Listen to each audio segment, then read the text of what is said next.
दोस्तों, आज हम आपके सामने किंगडम मूवी की एक्सप्लेनेशन करने जा रहे हैं, जिसमें मुख्य भूमिका साउथ अभिनेता विजय देवर निभा रहे हैं। आइए दोस्तों, फिल्म की शुरुआत करते हैं। इस फिल्म के पहले सीन में हमें 1920 में इंडिया का दृश्य दिखाया जाता है, जहां अंग्रेजों ने एक समुद्र तट पर कब्जा किया हुआ था, क्योंकि वहां एक सोने की खदान थी। लेकिन यहाँ के कबीले निवासी लोग उन्हें सोना निकालने नहीं दे रहे थे।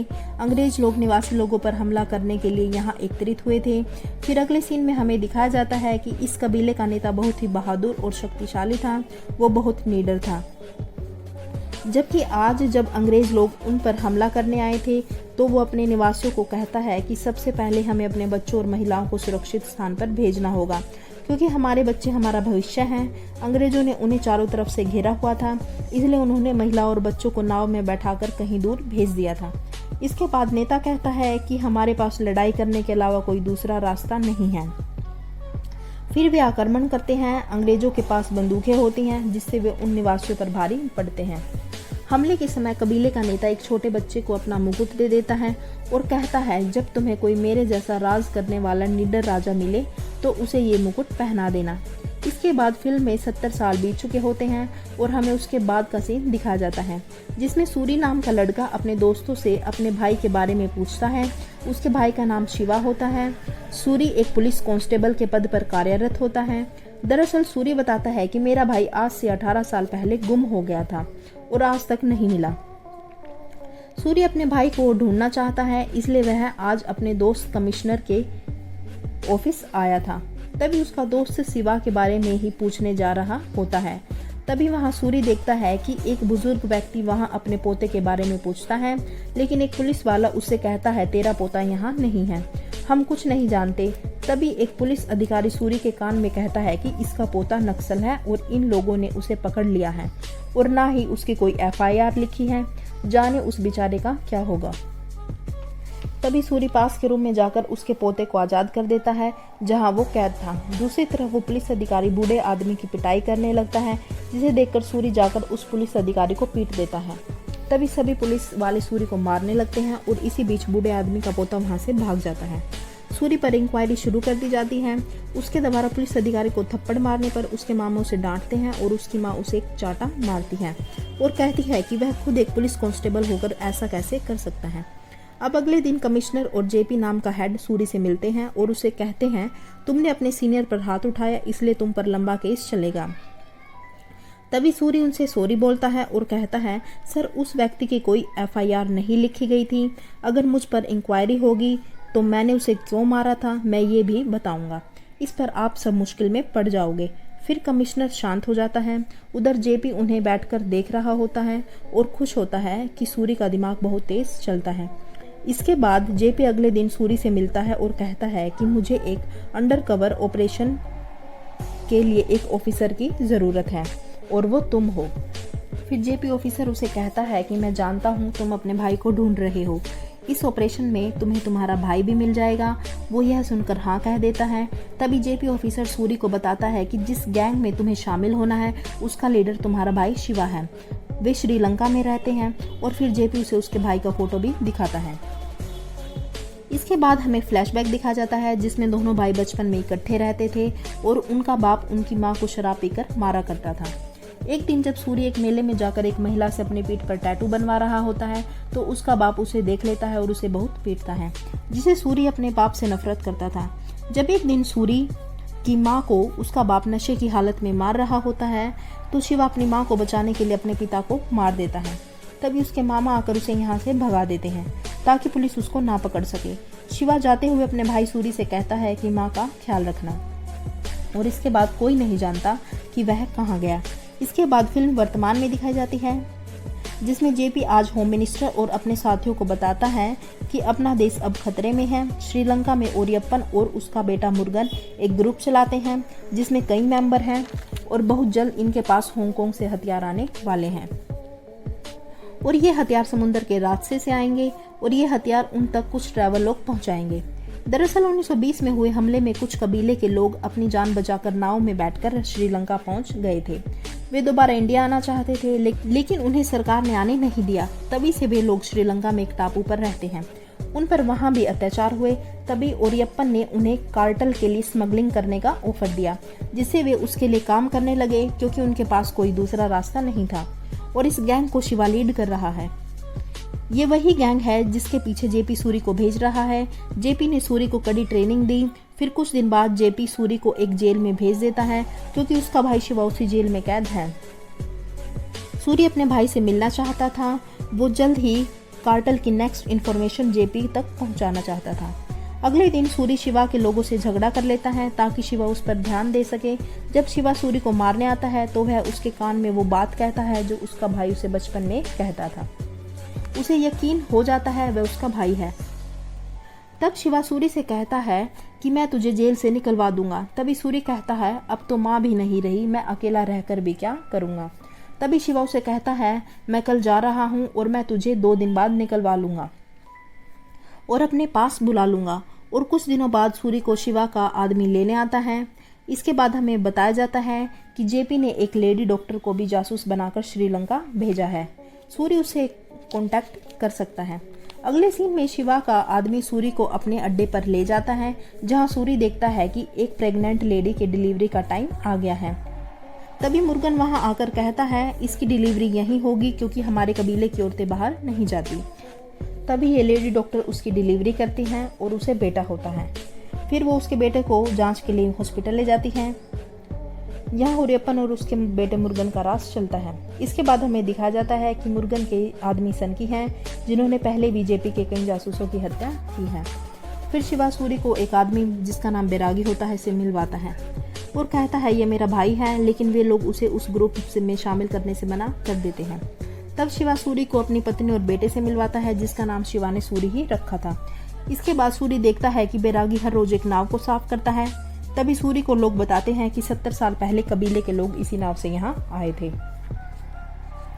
तभी सूरी शिवा को बात करते हुए सुनता है कि वे एक बोट से सोना ले जाने वाले होते हैं। फिर सूरी उस औरत के बच्चे से मिलने के बहाने उस डॉक्टर से मिलता है कि वे एक बोट के जरिए सोना ले जाने वाले होते हैं, उसे बताता है। वो लेडीज डॉक्टर जेपी को बता देती है। जेपी वहां तुरंत श्रीलंकन नेवी को भेज देता है और वे लोग वहां से भाग जाते हैं और सोना वहीं छूट जाता है। मुर्गन इस हादसे से गुस्सा हो जाता है और कबीले के आदमी को जासूस समझकर मार देता है और 4 आदमियों को कैद कर लेता है। ओरियप्पन मुर्गन को चाटा मारता है और कहता है कि इससे कार्टेल ग्रुप के आदमी भड़क सकते हैं। थोड़ी देर बाद शिवा अपने दोस्तों के साथ मुर्गन के पास जाता है और कहता है कि मेरे आदमियों को छोड़ दे। इस पर मुर्गन कहता है कि मुझे जासूस को ढूंढना है। यदि हमें सोना नहीं मिला तो कल जब हमारे पास हथियार होंगे तो उनकी पेमेंट तो हमें सोना देकर ही करनी है ना। इस बात पर उनके बीच लड़ाई हो जाती है और सूरी वहाँ एक आइडिया देता है कि यदि हम वो सोना नेवी से चुरा लाए तो क्या तुम हमारे साथियों को छोड़ दोगे क्या। इस पर ओरियप्पन खुश हो जाता है और डील मंजूर करता है, लेकिन तभी सूरी उन्हें एक और शर्त मानने को कहता है कि जिस लेडी का बच्चा हुआ है उसे उसके बच्चे से मिलने जाने बाहर दिया जाए। यह बात ओरियप्पन मान जाता है। इसके बाद जब सूरी कबीले में आता है तो सब उस पर भड़क जाते हैं और कहते हैं कि हम वो सोना कैसे चुराएंगे। इस पर सूरी उन्हें कहता है कि जब नेवी वाले अपनी गाड़ी सोना उतारने के लिए लगाएंगे तो हम भी उनके जैसी सेम गाड़ी लगाएंगे और सोना चुरा लेंगे। इससे नेवी वालों को शक भी नहीं होगा। शिवा और सूरी ऐसा ही करते हैं। लेकिन जब ये लोग सोना लेकर जा रहे होते हैं तो रास्ते में आर्मी ऑफिसर पहरा देते हैं, जिसे देखकर शिवा कहता है कि हमें सोना यहीं छोड़कर भाग जाना चाहिए, नहीं तो हम पकड़े जाएंगे। ये सुनकर सभी साथी चले जाते हैं, बस सूरी को छोड़कर। सूरी शिवा से कहता है कि हमें ये सोना पार करना ही होगा। यह कहकर सूरी ट्रक की रेस बढ़ा देता है और आर्मी ऑफिसर्स फायरिंग शुरू कर देते हैं। तभी उसे याद आता है कि अगर आर्मी में फंस जाओ तो एक नंबर पर फ़ोन करके वाइट सैंड कह देना, ऐसा उसे जीपी ने बोला था और सूरी ऐसा ही करता है। फिर आर्मी गोलियां चलाना बंद कर देते हैं। शिवा को समझ नहीं आता कि ये सब क्या हो रहा है। फिर उन्हीं में से एक आर्मी ऑफिसर आता है और वो सूरी को देखकर कहता है कि ये इंडियन पुलिस है, इन्हें जाने दो। ये सुनकर शिवा हैरान हो जाता है और फिर सूरी सारा सोना ले जाकर मुर्गन को दे देता है। शर्त के मुताबिक ओरियप्पन को कबीले के लोगों को छोड़ना पड़ता है और सभी कबीले के आदमी खुश हो जाते हैं। दूसरी तरफ सोना मिलने के बाद ओरियप्पन उस लेडी को बाहर अपने बच्चे से मिलने जाने देता है। ये सब देखकर कबीले वाले सूरी को अपना मानने लगते हैं। आज रात जश्न के दौरान सूरी शिवा से कहता है कि तुम यहाँ से चले जाओ। तभी शिवा मना कर देता है और कहता है कि पिछले 18 सालों से यही मेरा परिवार है। इसके बाद अगले सीन में हमें एक आदमी को दिखाया जाता है जिसका नाम सिंघा होता है। वो एक आदमी को बहुत पीटता है। उसे लगता है कि ये एक जासूस है जिसने सोने की खबर नेवी पुलिस को दी थी। तब सिंघा उसे पूछता है, तुमने ऐसा क्यों किया? तो वह आदमी कहता है कि मुझे पुलिस ने कहा था कि तुम इंडिया में रह सकते हो, इसलिए मैंने ये किया। ये देखकर सूरी सोचता है कि यहाँ पर और कितने जासूस हैं, मतलब सोने की खबर जेपी को इसी आदमी ने दी थी। फिर बैरागी उस आदमी को मार देता है। इसके बाद एक आदमी आता है और कहता है कि ओरियप्पन इस दुनिया में नहीं रहे। इस घटना के बाद कबीले वाले कहते हैं कि अब मुर्गन किसी की भी नहीं सुनेगा और अपने मन की करेगा। फिर अगले दिन मुर्गन ओरियप्पन का संस्कार करने पर सभी से मिलता है। तब एक व्यक्ति उसे उसके भाई के बारे में पूछता है, जिस पर मुर्गन कहता है कि मेरा भाई सेतु यहाँ नहीं है क्योंकि वो इस समय सिंगापुर में है। हालांकि सभी को मुर्गन पर शक था कि उसने ही अपने पिता को मारा है, जो सच था। फिर मुर्गन उस व्यक्ति को कहता है कि मैं अपने बाबा ओरियप्पन की मृत्यु के बाद कबीले वालों को भोजन कराना चाहता हूँ क्योंकि मेरे बाबा उनसे बहुत प्यार करते थे। इसके बाद अगले दिन सूरी उस लेडी डॉक्टर से मिलने आया होता है और उससे पूछता है कि और कितने जासूस यहाँ पर हैं। थोड़ी देर में वहाँ पर जेपी आ जाता है जो सूरी से कहता है कि हथियारों का कंटेनर आ चुका है जिसे तेरा भाई शिवा ही लाने जाएगा, इसलिए वे उसे एक कंटेनर की खबर दे दे कि वो कहाँ लेने जाएगा, नहीं तो मैं कबीले में बता दूंगा कि शिवा ही जासूस है और कबीले वाले उसे मार देंगे। फिर सूरी शिवा के पास जाता है और कहता है कि मेरे साथ इंडिया चलो और उससे हथियारों का कंटेनर कहाँ है और उसका नंबर क्या है पूछता है। लेकिन शिवा इंडिया जाने से मना कर देता है और गुस्से में कंटेनर का नंबर बता देता है और शिवा सूरी से कहता है कि अगर मुझे रोक सको तो रोक लो। तभी सूरी शिवा से कहता है कि तू हमारी माँ से तो मिलने चल। इस पर शिवा गुस्से में वहाँ से चला जाता है। इसके बाद हमें दिखाया जाता है कि जेपी किसी से बात कर रहा है और हमें उसका मास्टर प्लान पता चलता है कि जेपी खुद ही कबीले वालों को जासूस की खबर देकर लड़वाता है। वो चाहता है कि कबीले वाले आपस में लड़कर खुद ही मर जाएं। फिर अगली रात सारे कबीलेवासी मुर्गन के घर भोजन पर आते हैं। मुर्गन यहाँ सबको शराब पिलाता है और खाना खिलाता है और फिर मुर्गन कार्टल के लोगों को बताता है कि मेरे एक आदमी ने पता लगाया है कि सूरी और शिवा में से कोई एक पुलिस का खबरी है। अगले सीन में हमें दिखाया जाता है जेपी का असली जासूस वही मुर्गन का आदमी था जो जेपी के कहने अनुसार शिवा और सूरी को फंसा रहा था। इसके बाद हम सूरी को बहुत शराब पीते हुए देखते हैं क्योंकि उसका भाई उसकी बात नहीं मान रहा था।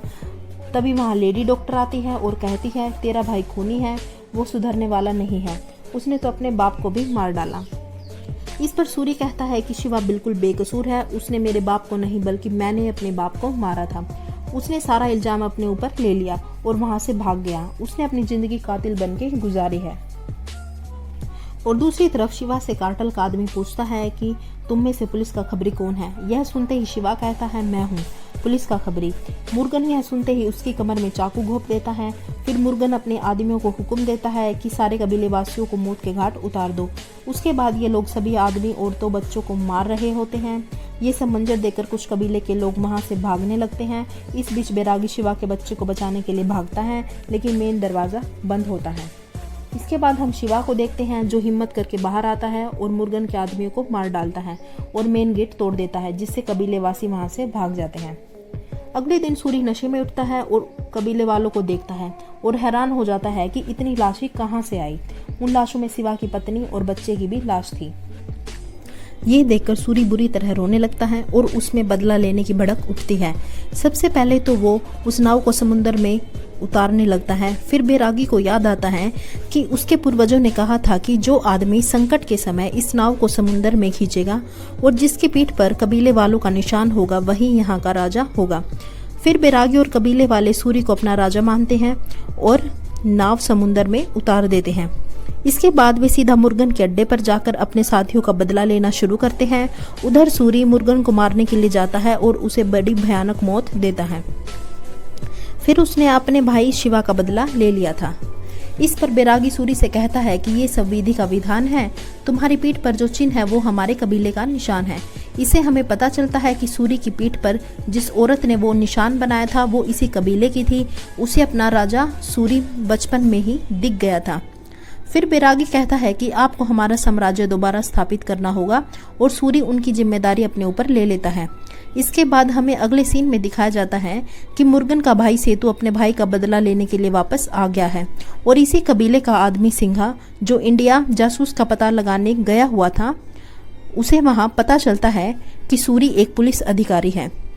और यहीं पर यह फिल्म समाप्त हो जाती है और इसके बाद की कहानी हम किंगडम 2 में देखेंगे। धन्यवाद दोस्तों। अगर आपको हमारी वीडियो की एक्सप्लेनेशन अच्छी लगी हो तो प्लीज़ हमारी वीडियो को लाइक करें और चैनल को सब्सक्राइब करें।